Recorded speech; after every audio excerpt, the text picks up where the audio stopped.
before, as I said, thank you for coming here. And the first question here is I want you to introduce yourself and give us more insights about what you do, and as a leader, what's your leadership style as well. Hi everyone, my name is Meva. I'm the founder and CEO of MTM Design and Business Solutions.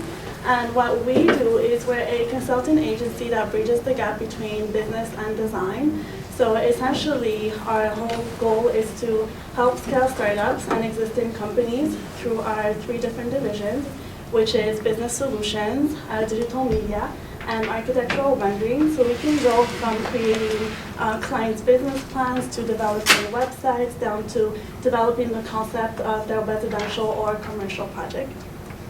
Oh, great. What is your leadership style? So I am very big on mindset. So this is what I'm here for today, to kind of let everybody know that if you do want to be an entrepreneur, all it takes is to have the proper mindset and to kind of really work on your thoughts and develop that a lot more. Okay, perfect. Hi, I'm Lisa Standeven. I am a teacher by trade. I'm an entrepreneur by choice, but I'm a motivator by nature. I've gone through a certain amount of adversity, probably not even similar to many of the new Canadians that are here. But my leadership style has to do with embracing adversity and using it to empower you. I'm also a huge proponent of building the right team to help you advance. Very important. Hi everyone, I'm Rosalyn Fung, and I'm an intuitive mindsets and visionary business coach for coaches, healers, practitioners, and heart-driven entrepreneurs. And my whole piece, I used to be a former registered psychologist in private practice for 11 years. Became the first psychologist in Alberta to create an online program in 2014. Hashtag lots of red tape. And for me, impacts is huge. And that's what I love helping people do, is to really get out their own way and show up. Show up courageously, show up boldly. And when you do that in a really authentic way, you take off the mask, you take off any filters, and you just show up as who you are, you really magnetize your tribe. You magnetize your clients. I like to call them my soulmate clients. And that's really what I'd love to help people do, is to get themselves out there and their message, their purpose, and monetize on it. So I'm an international speaker as well, and a best-selling author. My book, What Self-Love Got to Do With It, is here for sale. And I will be running a workshop tomorrow at 2 o'clock. It'll be very interactive, and I'll walk you guys through the mindsets. And it's a personal development, spiritual foundation with a business focus. That's me. Hi, my name is Tiffany Matson. I am the Business Development Manager for Futurepreneur in Southern Alberta. I drove down here to Edmonton today to join all you lovely ladies. And I'm also an entrepreneur, and I am also a facilitator of a small group called the Fearless Females. I'm going to be talking a little bit about some of these, actually these topics are really working well into what I'm planning on talking about tomorrow, which is being the CEO of yourself. And I think in terms of leadership style, my leadership style is really getting over those fears, because there's the dreamers and there is the doers. And so I really want to talk a little bit tomorrow about just kind of overcoming bridging the gap between wanting something and actually going out and getting it for yourself. Hello everyone, I'm actually born entrepreneur, and I run a company called Navy Academy. That's where we train cosmetology and massage therapy people so they can actually help everybody look beautiful and lead them. My leadership style is leading my people, because if I'm leading them, I'm serving them, I'm doing something for where they want to go. So I'm not shy. If they want to open their business, I'm always there. They come to me for any emotional support or any financial support anytime. I'm always there for them. Well, we have different variety of women in different fields. So my second question is, studies show that men will apply for a role, it's a leadership role, when they meet only 60%, while women, they won't apply till they meet 100% for that job. What do you think the mindset that forbid women to apply for leadership roles, and how we can change it? I think it has to do a lot with how women have been taught to be by society, because like Alma's kind of talked about earlier today, I think we are taught to be, you know, somebody's wife, have kids, cook and clean, and I think those are all great things to do, not to say that you shouldn't do that, but I think it should be kind of a little bit of a balance. And also I think in terms of companies these days, they kind of look at women as, I think, a liability, because we can at any time have children, and that'll kind of impact how that'll play within the company, because maybe you need to take time off, although the company might really need you, and I think that is kind of where the barrier is. And in order to change that, I think what would be really good would be for companies to maybe implement a few more programs, such as maybe daycare or some kind of, you know, good balance that'll help women as well. But I really do think that now is an era for women to kind of thrive and showcase that we can have a family and we can also be businesswomen, and we don't just have to be one-dimensional as to you can only be this or you can only be that. I think we can do it all as women. Great. That's interesting. I think there's a couple of different answers to that question.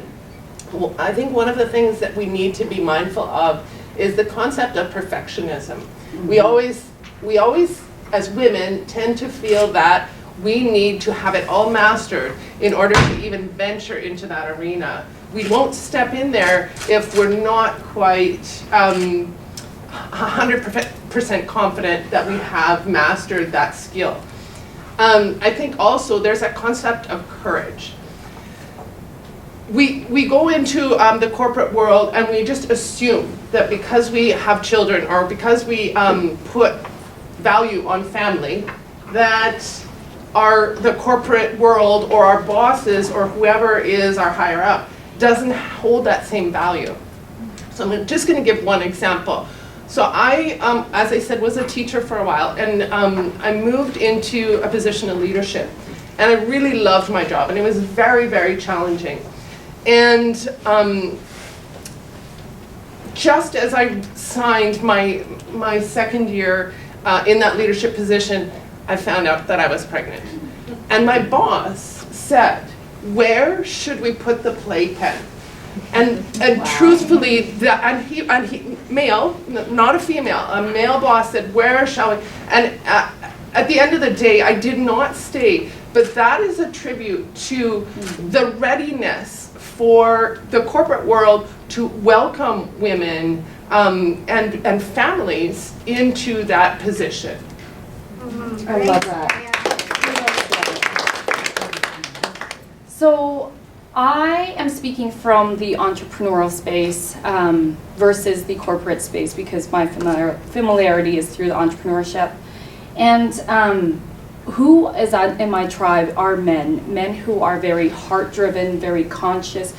If you know the concept of divine feminine and divine masculine, I'm calling in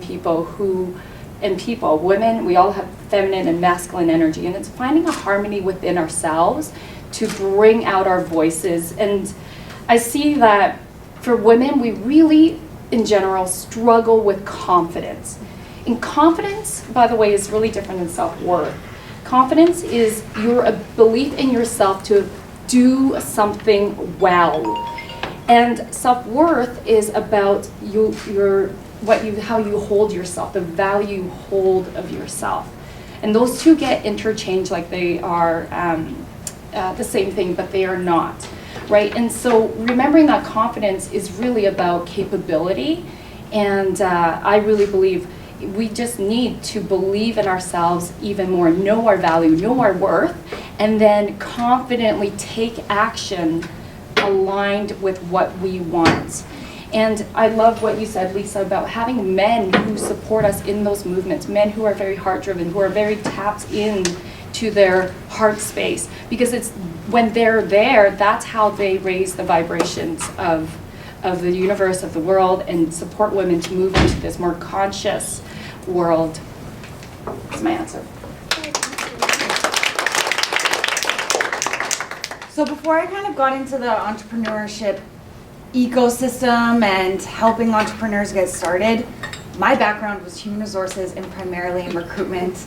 Again, I'm going to talk a little bit about that tomorrow. But the thing is that you guys, this is so accurate and it really does bother me. You would not believe how many times I've sat down with the same position with a male who is completely underqualified, that is like just selling himself and is just like, oh yeah, I got this. And with a female who is qualified, who has the education, but does not have the confidence. And so we really need to work on it, because when you're talking about selling yourself to a recruitment coordinator or a recruitment manager or an HR professional, you are up against people that are being confident when they don't really have the ground, like a leg to stand on when it comes to, they shouldn't be confident in that situation because they are not as qualified as potentially the female counterpart. So I definitely know exactly what you're talking about. It is certainly alive and well out there in terms of that's exactly what's going on, and we certainly need to make a change. We need to walk into these interviews with more confidence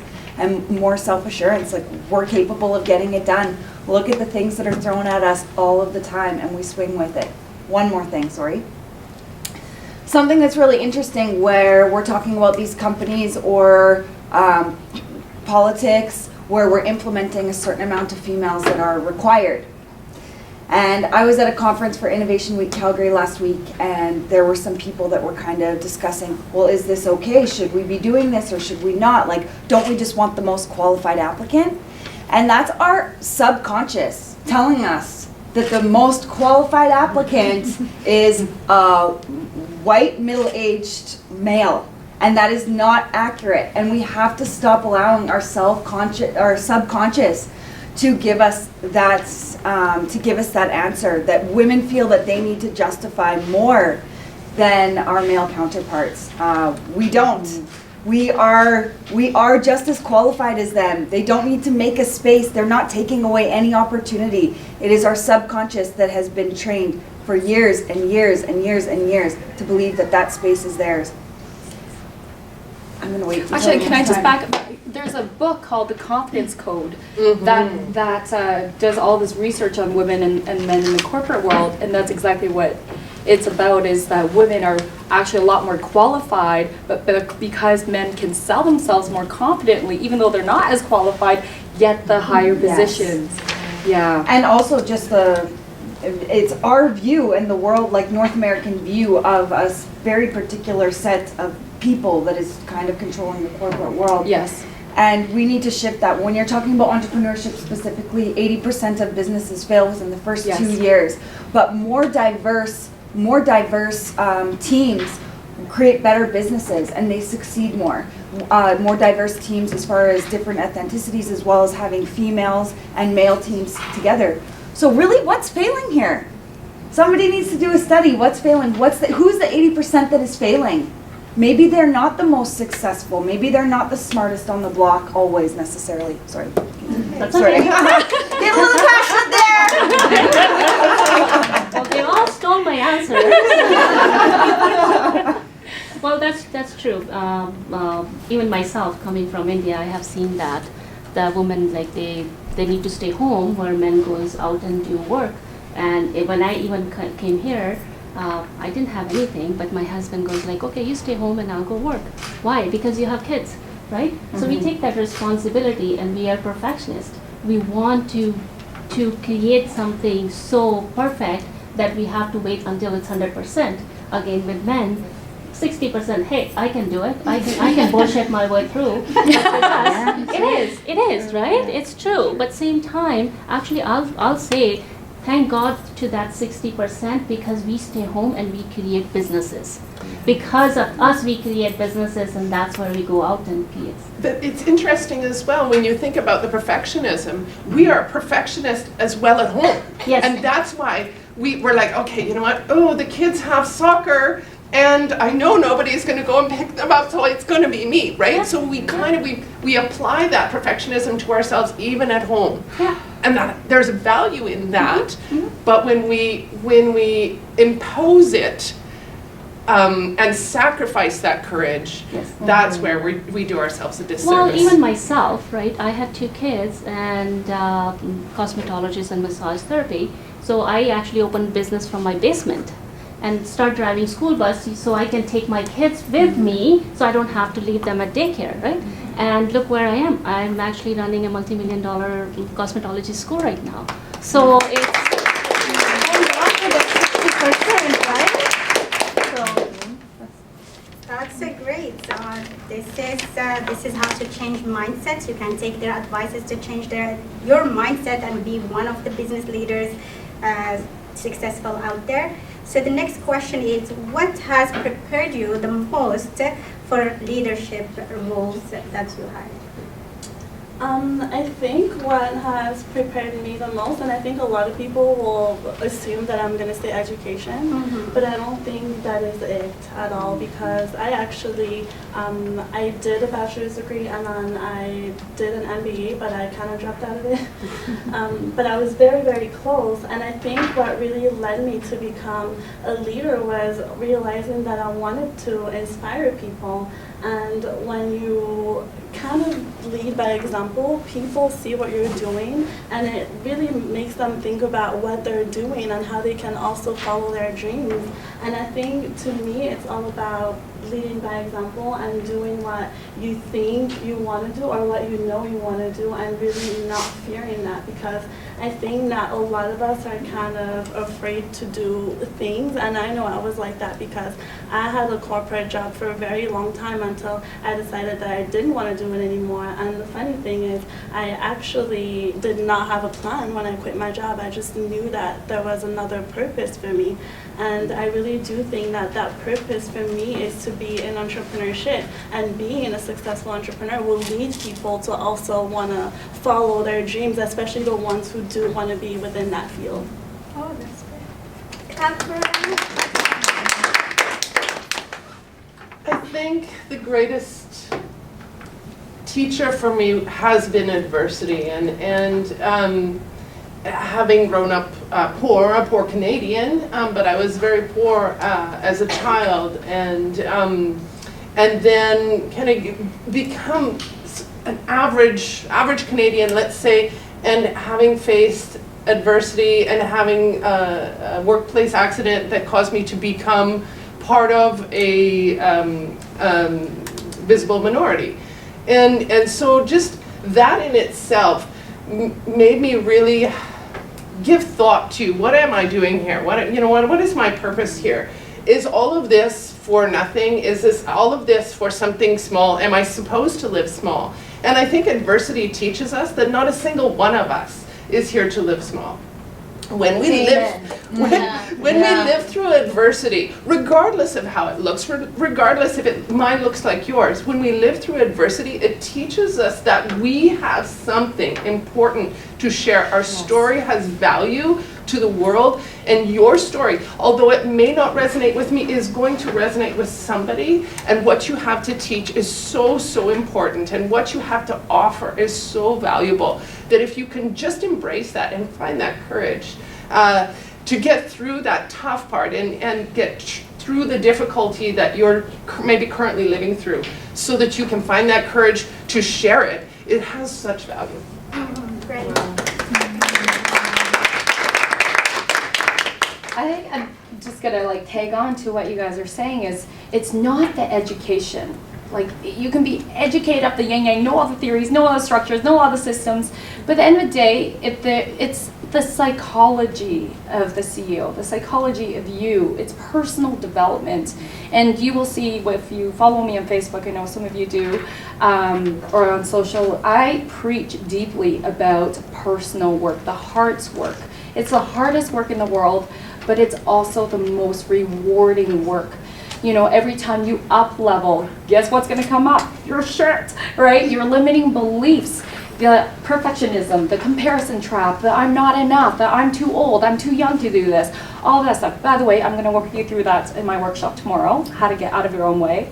And and continuing to believe in yourself courageously and boldly going for your dreams. So personal development, hands down, creating win-win-win situations. I think it's really deeply important to truly know who you deeply are, your soul's purpose here. And when you're wearing masks, when you're filtering things, you can't operate from that place of pride.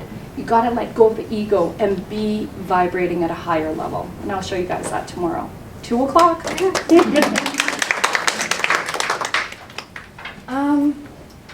You know, I have to say that I agree with what you guys are saying here. I think that there's probably a common theme when you're going through a lot of hardship. And I wasn't really going to go over this during this conference, but I would say a very similar thought, that I went through a really difficult time in my early 20s. I lost my daughter and my father within 2 years of each other. And I actually just stopped giving a crap about what people thought about me. I took some time away from work and traveled for a long time. And I came back just a stronger person, that I wouldn't be in wanting to be in leadership or wanting to help other people in their entrepreneurial journey if it didn't make me happy. What I do makes me happy, and that's why I'm here. I feel like I have the courage and the power to speak out, because I realize that life is short. And I just live every day like it's my last, and I make the most of it. And so I think that that's what, it's definitely not an education. I studied HR in school. It's not the roles that I've held before. It was just the realization that life is short. And so if you want to be a leader, today's the day. You know? Okay, and who is in school right now? Quit your school. Let's go. Well, school is important. When you come to my school. Yeah. School is important. Again, can you repeat your question again? Sorry. It's, you see, I forgot about it. What has prepared you to be a leader? To be a leader where you I think most of the time nothing prepares you. It's your own mindset. How hard and how eagerly or you just want to come out from your situation. Nothing else. Your fear and your whatever coming your way is your teacher. Those things are preparing you. Doesn't matter what. If you just go why me? Why is this happening? And you say to life, try me. That I can do it because I'm ready for it. And all these issues that come your way is going to prepare you how to succeed. No amount of college degree is going to prepare you what comes in your life. It's only you can actually take that challenge and say, I can do it. I know I have that in me and I can do it. I don't care what other people say. You have your kids to feed, and when you see you don't have food at your home and you have mortgage to pay, that prepares you.